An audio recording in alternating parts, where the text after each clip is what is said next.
Kenya President William Ruto has returned the 2024 Finance Bill to the National Assembly for reconsideration. This was revealed in a letter signed by President Ruto and made available on the President's social media handles on Wednesday evening. Day after several protesters were shot dead when they ran into the Parliament building in attempt to stop the lawmakers from passing the proposed tax hike finance bill. President Ruto in a nationwide broadcast has said that the intended tax law aims to generate billions of revenue to finance and address debt burden on the country and create jobs opportunities for the youths. According to Ruto, the finance bill would have enabled him establish ICT centers in all the wards in Kenya. The letter reads in quote, whereas a bill titled, An Act of Parliament to amend the law relating to various taxes and duties and for connected purposes, the short title of which is the Finance Bill 2024 was passed by the National Assembly on the 25th of June 2024. And whereas the Finance Bill 2024 was presented to me for presidential assent in accordance with the provisions of the Constitution on the 26th day of the month of June in the year 2024, taking into consideration of the widespread expression of dissatisfaction by members of the public on the contents of the Finance Bill 2024. Now therefore, in exercise of the powers conferred to me by Article 115, 1xb of the Constitution and having reservations on the contents of the bill in its entirety, I decline to assent to the Finance Bill 2024 and refer the bill for reconsideration by the National Assembly with the recommendation for the deletion of all the clauses thereof. President Ruto in a meeting with religious leaders at the State House in Nairobi on Wednesday, said, we commend our youth for exercising their constitutional rights to be involved in the affairs of their country. Unfortunately, criminals often hijack such initiatives, engaging in violence and destruction of property. This should not silence their voices. Moving forward, we will engage the youth and other stakeholders as part of a multi-sectoral effort to find solutions to issues of national concern.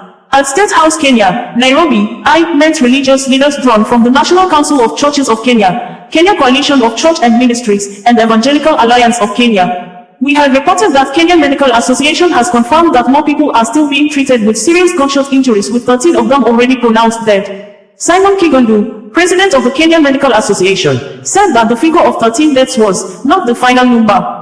Recent video on Wednesday showed moments some of the protesters were being helped and some still running with one of their hands on their buttocks, seemingly trying to ease themselves of the pains of the bullets. The video also showed that some of the protesters were shot on their buttocks with sounds of gunfire held repeatedly in quick succession in a war-like situation.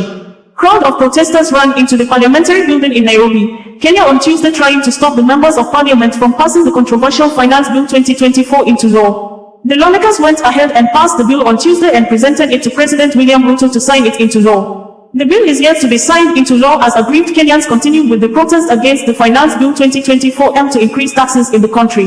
The parliament passed the bill and escaped the anger of the protesters through underground tunnel after 195 members of the parliament voted in favor for the bill and 106 voted against the bill, with 3 of the total votes spoiled, according to eyewitnesses. For weeks, a lot of Kenyans took to the streets and called for the stoppage of the bill with hashtag Reject Finance Bill. Protests in Nairobi and other towns all over the country. A section of the parliament building was also set ablaze on Tuesday by the protesters, who appeared to be mostly young people in their youthful age, according to videos posted online by eyewitnesses. Kenyan activist Omar Obama, the half-sister of former US President Barack Obama, was among those tear-gassed during the protests outside the parliament building in Nairobi. Police opened fire on demonstrators trying to storm the legislature, resulting in at least 13 deaths, dozens of injuries, and sections of the parliament building being set ablaze as lawmakers passed a tax-raising bill. Omar Obama, interviewed by CNN, expressed her support for the young Kenyans demonstrating for their rights amidst the chaos. Angry crowd broke through police lines to storm parliament in the capital Nairobi before setting parts of it ablaze, according to Reuters international news agency. In an address on Tuesday evening, President William Ruto said all means will be deployed to thwart any attempts by dangerous criminals to undermine the security and stability of our country, after he had deployed the military to quell the protests. There have also been unverified social media reports of dozens of people being shot dead by security officers overnight, as well as reports of deaths in other areas around the country where there were protests, according to local reports from Nairobi. Unconfirmed reports indicated that the ceremonial mess, symbolizing the authority of the legislature, was stolen after the protesters broke into the parliament building, setting parts of it ablaze before firefighters arrived and de-escalated the inferno. Former President Uhuru Kenyatta urged dialogue, saying Kenya's leaders should know that power and authority is donated to them by the people. Parts of Reuters report reads in quote thus: police opened fire on demonstrators trying to storm Kenya's legislature on Tuesday, with protesters killed, dozens wounded and sections of the parliament building set ablaze as lawmakers inside passed legislation to raise taxes. In chaotic scenes, protesters overwhelmed police and chased them away in an attempt to storm the parliament compound, with Citizen TV reporting protesters had managed to enter the Senate chamber earlier in the day. Police opened fire after tear gas and water cannon failed to disperse the crowds. A Reuters journalist counted the bodies of at least 5 protesters outside parliament. A paramedic, Vivian Achista, said at least 10 had been shot dead. Another paramedic, Richard Angumo, said more than 50 people had been wounded by gunfire. He was lifting 2 injured protesters into an ambulance outside parliament. Police eventually managed to drive the protesters from the building amid clouds of tear gas and the sound of gunfire. The lawmakers were evacuated through underground tunnels, local media reported. Internet services across the country also experienced severe disruptions during the police crackdown, Internet Monitor Netblocks said. Kenya's leading network operator Safaricom said 2 undersea cables were out of action, causing the outages. Protests and clashes also took place in several other cities and towns across the country, with many calling for President William Ruto to quit office as well as voicing their opposition to the tax rises. Parliament approved the finance bill, moving it through to a third reading by lawmakers. The next step is for the legislation to be sent to the President for signing. He can send it back to Parliament if he has any objections. The finance bill aims to raise an additional $2.7 billion in taxes as part of an effort to lighten the heavy debt load, with interest payments alone consuming 37% of annual revenue. Opposition leader, Raila Odinga called for the finance bill to be immediately and unconditionally withdrawn to make way for dialogue. I am disturbed at the murders, arrests, detentions and surveillance being perpetrated by police on boys and girls who are only seeking to be held over taxation policies that are stealing both their present and future, he said in a statement.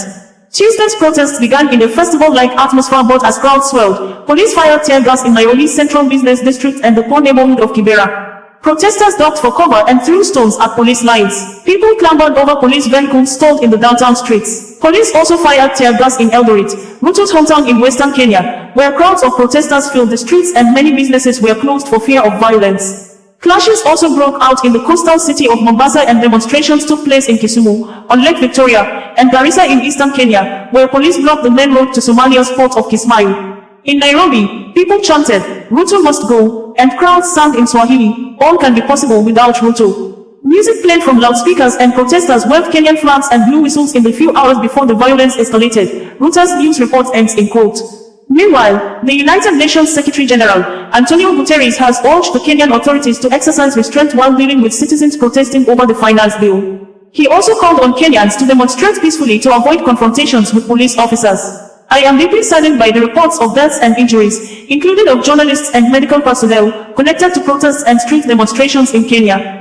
I urge the Kenyan authorities to exercise restraint and call for all demonstrations to take place peacefully, stated Guterres. His statement emerged after several people were killed when protesters stormed parliament buildings on Tuesday. Foreign Ministry of Uganda government issued a statement from Kampala in Uganda on the 26th of June 2024, stating that the newly renovated Uganda House was among the properties destroyed by the angry protesters on Tuesday. In a statement signed by the Permanent Secretary of the Uganda Foreign Ministry, Bajaya Vincent Wezwa, the government of Uganda thanked the Kenya Fire Department for their quick response in putting out the fire. Bajaya also stated in the press statement that none of the diplomatic or the consular staff were in the building as at the time the protesters set the Uganda House ablaze, adding that the diplomatic relationship between the republics of Kenya and Uganda remains solid. In the wake of protests in Kenya, on June 25, 2024, the protesters abandoned the principle of peaceful demonstrations and took the path of destruction of properties wherein the newly refurbished Uganda House, a commercial building located on Kenyatta Avenue in the Nairobi Central Business District, was vandalized and set ablaze, the Uganda Foreign Ministry said.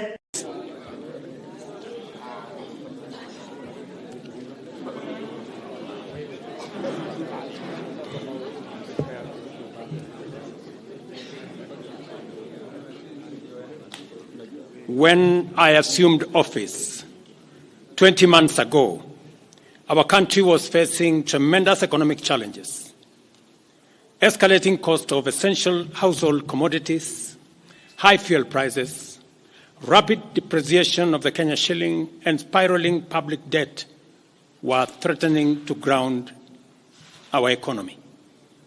My administration has worked hard and consistently so that today, the prices of essential commodities like unga have dropped from 240 shillings for a 2-kilogram packet to Kenya shillings 100, majorly attributed to our fertilizer subsidy program, the resilience of our farmers, and good rains that were given to us by God. During the period, we reduced the price of fertilizer also from 7,500 to 2,500. Petrol prices have come down from a high of 217 to now 187 a litre. The shilling has strengthened against the dollar from a high of 165 to now 127, 128. We have made significant progress in pulling the nation back from the brink of debt distress. Our debt situation is better managed, and our budget now has space for investment and in programs aimed at easing the hardship on vulnerable people and creating opportunities for our young people. Our GDP grew by 5.6% last year, ranking Kenya among the 27 fastest growing economies in the world. Our inflation figures have fallen from a high of 9 and 8 in May last year to 5% in April this year. It is instructive for the nation to know that for every 100 shillings we collect as taxes, we spend 61 shillings in debt service. We have paid Kenya's Eurobond debt that was borrowed in 2014 of $2 billion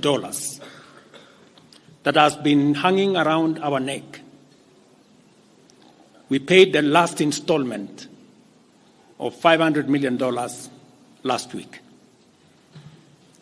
Today, Kenya's debt burden is much less, more sustainable, and we are on course to redeem our country from the discomfort of debt and assert our sovereignty. Early this year, Treasury had proposed a budget of 4.18 trillion. I did direct that it be reduced by 200 billion to come down to 3.99 trillion. The Finance Bill 2024, generated to actualize this budget, underwent public participation, which resulted to concessions by which we agreed to drop proposals on VAT on bread, motor vehicle circulation tax, VAT on locally manufactured diapers and sanitary pads, as well as excise duty on money transfer services, among others. The additional tax measures we had proposed in this year's finance bill were to raise money in the tune of 346 billion. When the concessions were made, subsequent to public participation that was undertaken by Parliament, that came down to 200 billion. I had made this proposal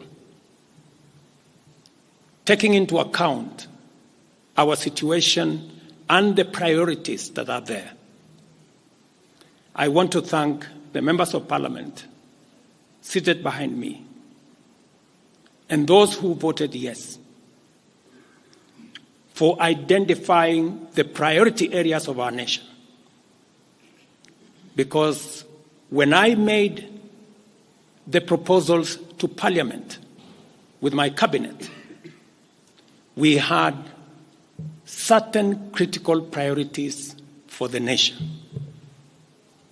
Number one is our agriculture. We did make recommendation, and part of the money we were going to raise from the finance bill was 10 billion shillings that will go to fertilizer subsidy, 18 billion shillings that would go to making sure that junior secondary school teachers, 46,000 of them would be confirmed on permanent and pensionable basis. we are very clear in our minds that education being the greatest equalizer, no child in Kenya should go to a school where there is no teacher or where there are no adequate teachers. It is because of that reason that in this finance bill also, we had committed to hire an extra 20,000 teachers. We also had envisioned, because of the program of last mile connectivity to homes, especially in rural areas, we had committed 14.5 billion shillings, 50 million for every constituency for the last mile connectivity. Because we realize that there are many people who today cannot go to hospital because they cannot afford, because they have no health insurance. We had committed 6 billion shillings to operationalize our universal health coverage plan that would make it possible for every citizen to have a health insurance, those who cannot afford to be paid for by the government of Kenya, and to also operationalize the chronic illness fund that would make it possible for those who suffer from cancer, diabetes, hypertension, to be able to go to hospital, be treated, and go home without being asked for any money. We also had planned to put in money for our coffee farmers to retire the heavy debts that are bedeviling our coffee farmers. We also had allocated money for our sugarcane farmers to make sure that our sugarcane farmers get out of the debts that they're in. We had also committed to our milk farmers 2 billion shillings to make sure that every farmer is paid a minimum of 50 shillings per litre to make sure that these farmers, very hard-working citizens of our nation, get a fair return for their hard work and for feeding our nation. And that is why I commend these members of parliament for agreeing with us that all the priority areas I have mentioned were the right priorities to be funded. And by so doing, they supported the proposal to incorporate also the views of the people. These members of parliament came back to us after they went to listen to the people of Kenya. And they came back and reduced the budget on their own by 146 billion shillings. Notwithstanding all these concessions, it has become evident that members of the public still insist on the need for us to make more concessions. And because I run a government, but I also lead people, and the people have spoken, I am grateful to all the members of the National Assembly who voted yesterday affirmatively for the Finance Bill 2024 as amended on the floor of the House to incorporate the views generated through public participation. And following the passage of the bill, the country witnessed widespread expression of dissatisfaction with the bill as passed, regrettably resulting in the loss of life, destruction of property, and disintegration of constitutional institutions. On my own behalf, and on behalf of these members and many other Kenyans, I send my condolences to the families of those who lost their loved ones in this very unfortunate manner. Consequently, having reflected on the continuing conversation around the content of the Finance Bill 2024, and listening keenly to the people of Kenya who have said loudly that they want nothing to do with this Finance Bill 2024, I concede, and therefore I will not sign the 2024 Finance Bill, and it shall subsequently be withdrawn, and I have agreed with these members that that becomes our collective position.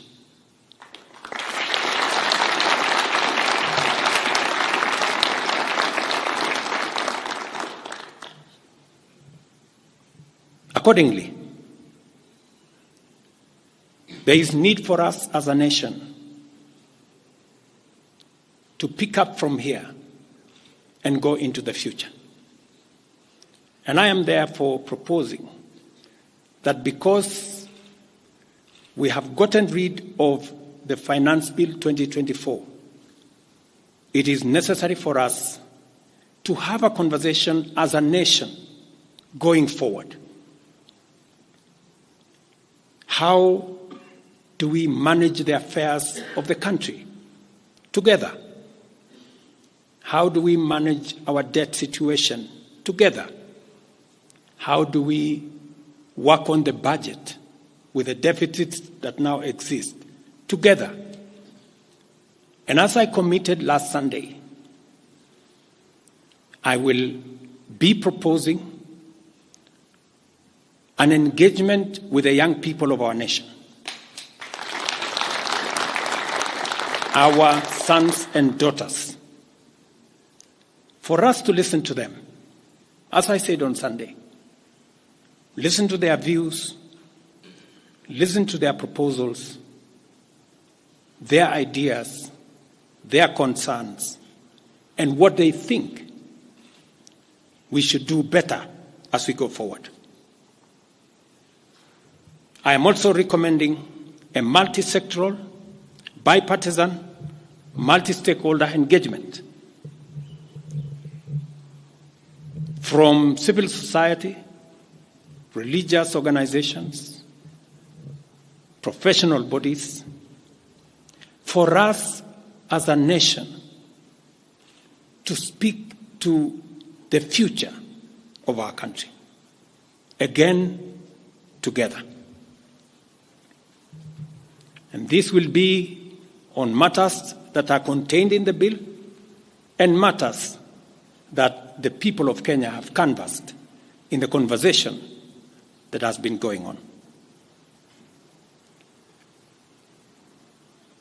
In this regard as well, I am directing for immediate further austerity measures to reduce expenditure, starting with the Office of the President, the entire presidency, and extending to the entire executive arm of government. Operational expenditure in the presidency be reduced to remove allocations for the confidential fort, reduce travel, hospitality, purchase of motor vehicles, renovations, and other expenditures. This will cover the entire presidency and also the executive arm of government. I also propose that equally, Parliament, the judiciary, and county governments, working with the National Treasury, also undertake budget cuts and austerity to ensure that we do live within our means, respecting the very loud message that is coming from the people of Kenya.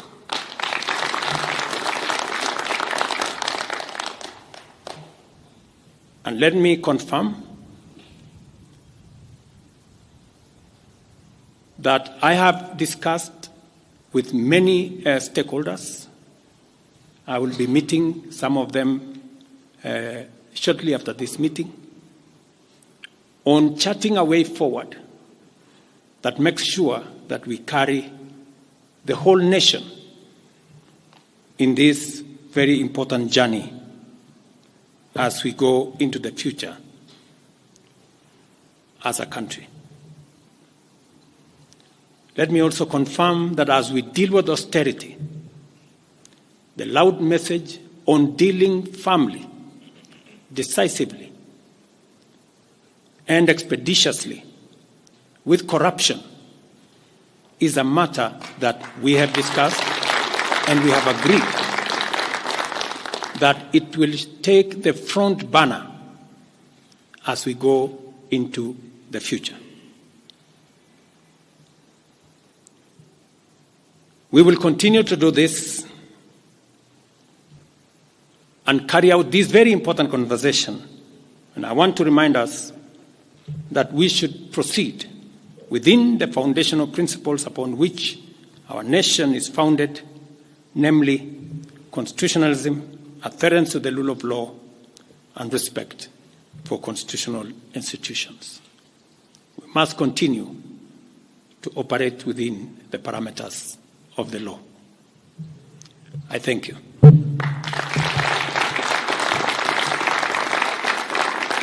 I will take a few questions, 3 questions to be specific. Thank you, Your Excellency. And the first question will start with Elizabeth Mutuku from TV47. Good evening. My question is on young leaders from the Gen Z generation who were abducted yesterday and the day before yesterday. What happens to that? Second, there were young people who were killed during the demonstrations. What do you speak of that as the head of state? Thirdly, how do we move forward on the budget cuts, especially now that you've said that we're going to have austerity measures, yes, but how then do we secure development? Thank you very much. Please. No, it's okay.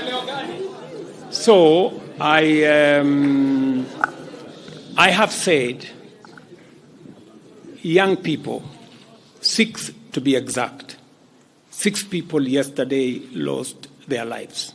Very unfortunately, they shouldn't have lost their lives.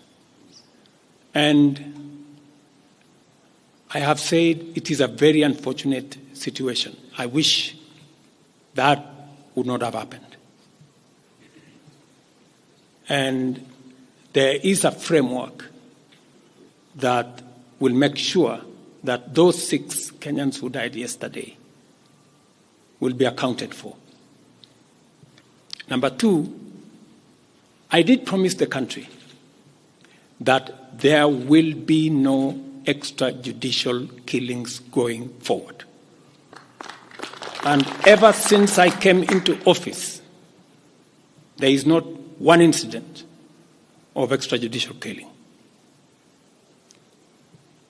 What you said about abduction are statements that were attributed to some of our civil society groups, but all the people they mentioned have since been found in police custody, and those that were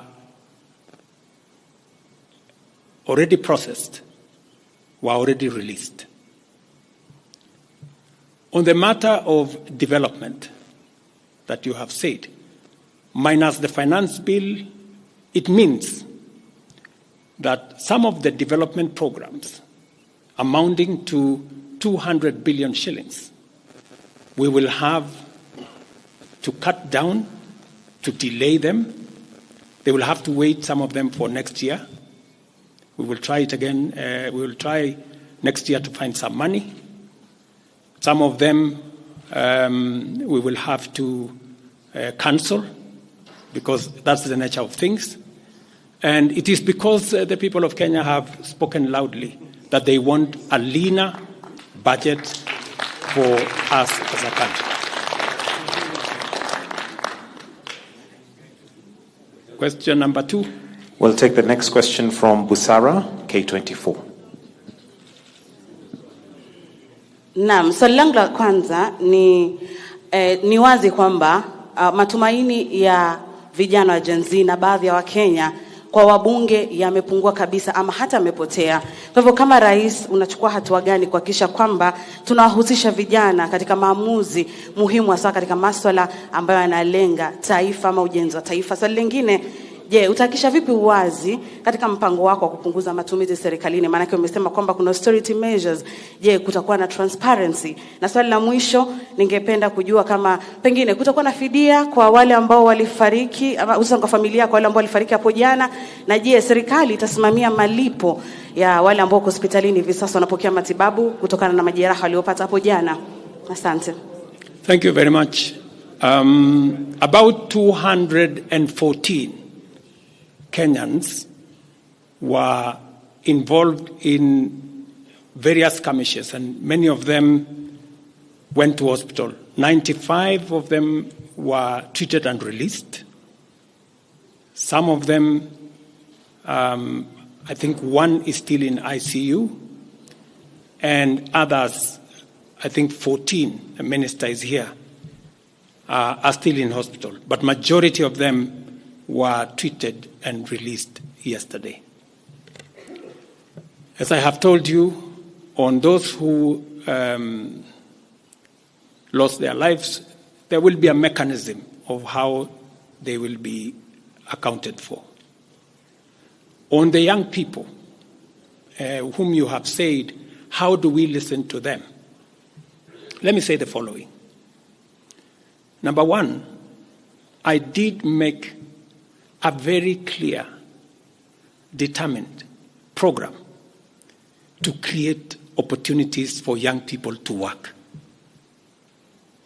It was in our manifesto. It is in my plan. As I talk to you, 3 of the programs are going on.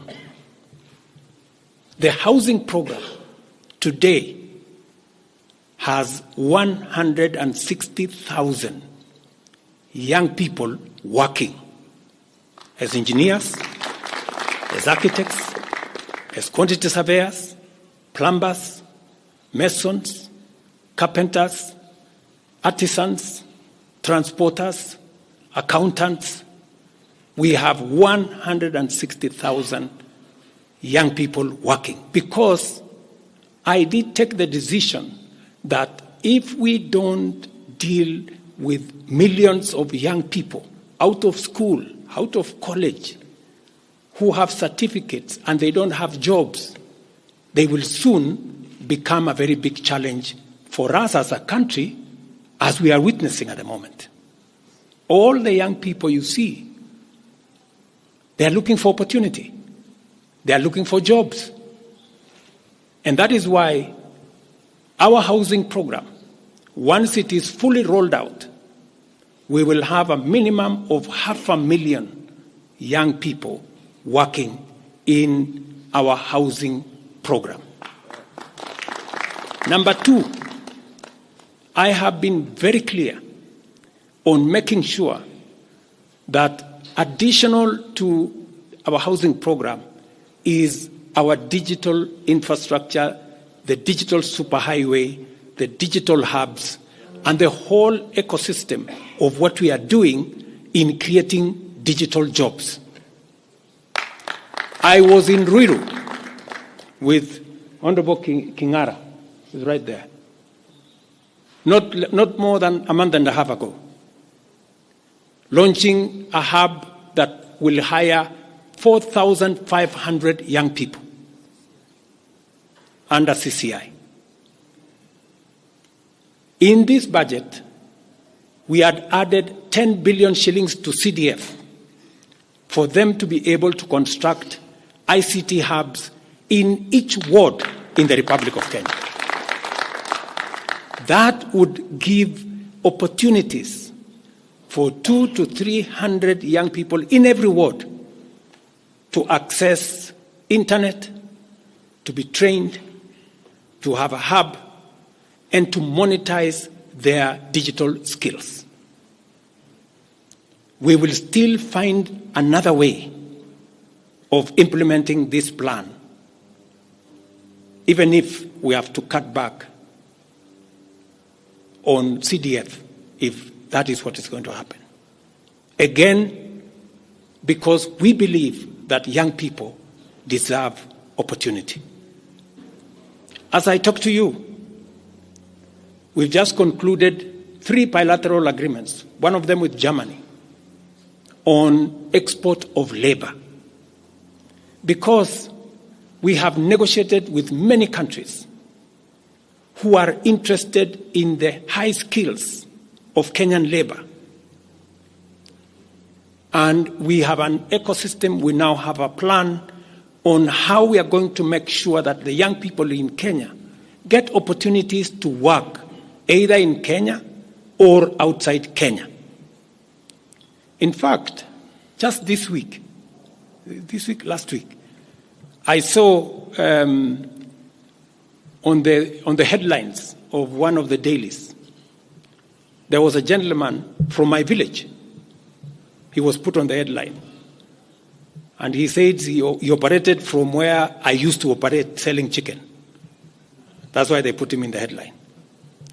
And his complaint was, you see, the president has not done well because in this village, many people are going to look for jobs outside Kenya. That gentleman did not know that those people in our village that have gone to Saudi Arabia or UAE, I am the one who supported the program for them to go as part of the export of labor. So he thought that those people were going away because there were no jobs in Kenya. But it is part of this plan I have kept on talking about, because I think it was called Misoy or somebody. If you go and check the headline, I think of last week, Thursday or Friday, he was there. He didn't know, the good young man, that I think we have almost 500 or 400 and something people around that village that have actually gotten jobs outside Kenya. And they are changing that village. And that is actually an admission by that gentleman that our plan on export of labor is working. And number 2, that when we committed ourselves to making sure that we create opportunities for young people to work, we meant it. So we have a program on housing, we have a program on digital jobs, we have a program on export of labor, we have a program on the whole manufacturing sector. Let me give you another example. Now I'm talking this as a leader. We deliberately, last year, said we cannot continue to import products that we can manufacture in Kenya. One of them was clinker, cement, furniture, steel. What has happened the last 1 year? Very many, in fact 5 to be specific, companies have sought licenses in Kenya to do clinker, to do cement.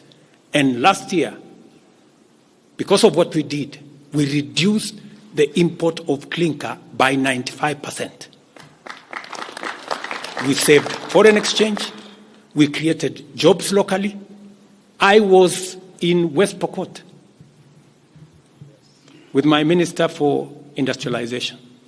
I'm sure the members of West Pokot, they are here. They were there with me in West Pokot, opening a clinker factory that now hires 2,500 young Kenyans, with another almost 2,000 as drivers, support staff, a big market now in West Pokot, expanding manufacturing in Kenya is the right thing. And it is the reason why some of our policy interventions on matters like imported stuff that are being manufactured in Kenya. For example, we have said substandard, low quality imported sanitary pads from China and other places. How can they come into Kenya when we have 10 companies in Kenya hiring Kenyan young people? How can they come and compete here? All the products that we are manufacturing locally, we must protect our local industries so that they create jobs locally, so that they create opportunities locally. In this finance bill, you will also see that we have imposed duty on potatoes from Europe. Surely, how can we continue importing potatoes from Europe? And we have farmers right here in Kirinyaga. We have farmers right here in Nyandarua, in Molo, in Timau. How can we justify? How can anybody take offense that we have imposed duty on imported potatoes? We have put duty on imported eggs, on imported onions, because we must protect our local farmers. Every country does that. Every country does that. I was negotiating with the Prime Minister of India because they are imposing duty on our avocados. I was in Korea negotiating with the government of Korea because they are imposing duty on our tea, on our coffee, and on our macadamia, including our avocados. Every country does that to protect their market, unless there is a mutual agreement. So these are amongst the things we are doing to make sure that we grow our local manufacturing, create local jobs, create local wealth. That is how we are going to move forward as a country. We cannot continue to be a supermarket for other people's factories. It is important that we also produce our own products. Our young people can produce products in Kenya which are of high quality, which are of international standard, and we can do that. So I just wanted to clarify this point because it is addressing the young people of our country. And I am looking forward to a conversation with my sons and daughters, the young people of this nation, to explain to them the opportunities that they have, and I want to listen to them. What additionally do they want me to do? What can we do better? And how can we move the country forward together? Thank you very much. Thank you, Excellency. That marks the end of the question session. Thank you very much, Your Excellency.